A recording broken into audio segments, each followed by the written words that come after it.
Sit back and throw one back with your pinky in the air and a middle finger to the world, and join me, the eclectic gentleman Stephen Watts, as I look back on this day in pro wrestling history.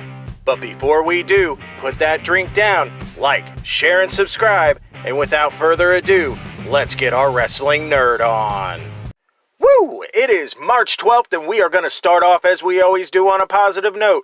That's right, these are your pro wrestling birthdays. 1923, the beautiful Mae Young. 1968, Akira. 1972, Little Guido Maritano.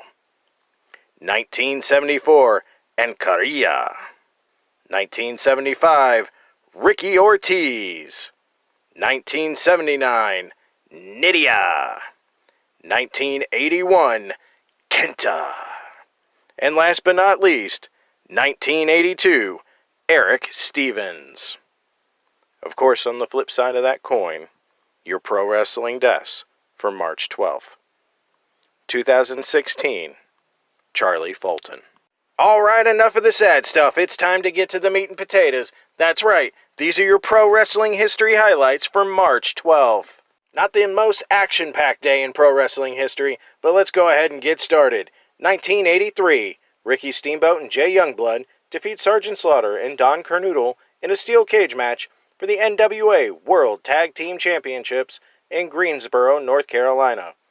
Also on that card, Roddy Piper pinned Mid-Atlantic TV champion Dick Slater, with Gary Hart, at 17:24 with a fist drop. The title was only at stake for the first 15 minutes of the match. After the contest, Piper still left with the belt. And the main event in that card, NWA World Champion Ric Flair fought NWA US Champion Greg Valentine to a 60-minute time limit draw. Not to be outdone this day in 1983, the WWF run two shows. The first, a matinee, seasoned the main event. World Champion Bob Backlund pinned Intercontinental Champion Don Muraco in a Texas death match at 10 minutes 45 seconds. Then, later in the evening, the title was only at stake for the first 15 minutes of the match. After the contest, Piper still left with the belt.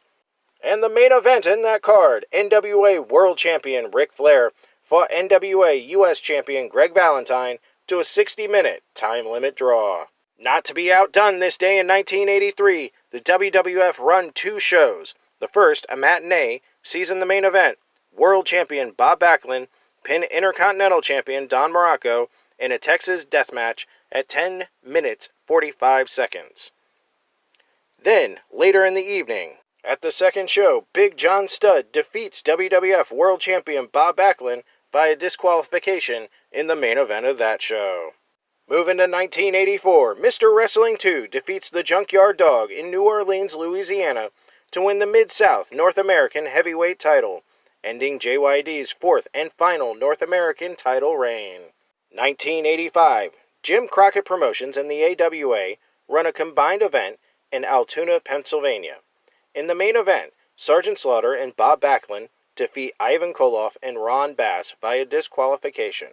1987, NWA World Champion Ric Flair defeats the Great Hayama in 18 minutes and 29 seconds at an All Japan Pro Wrestling event in the Budokan Hall in Tokyo, Japan. 1989, Jeff Jarrett and Kerry Von Erich defeat the Stud Stable, Robert Fuller and Jimmy Golden, to win the World Class Tag Team titles. Jumping decades into the 1990s, 1990, Jerry the King Lawler defeats Jimmy Valiant in Memphis, Tennessee for the USWA Unified Heavyweight title, the fifth of an eventual 27 runs with that title. 1993, Jimmy Superfly Snuka defeats Glenn Osborne in a tournament final in Randor, Pennsylvania to become the ECW Television Champion. The event, held at Carabini College following a snowstorm, would be the first ever ECW TV taping for the promotion's Sports Channel Philadelphia time slot. 1995, Brian Crush Adams was arrested after narcotics officers found anabolic steroids, unregistered semi-automatic weapons, and a stun gun, as well as marijuana inside his home. As a result of the arrest, Adams was fired from the WWF. Those were your pro wrestling history highlights for March 12th.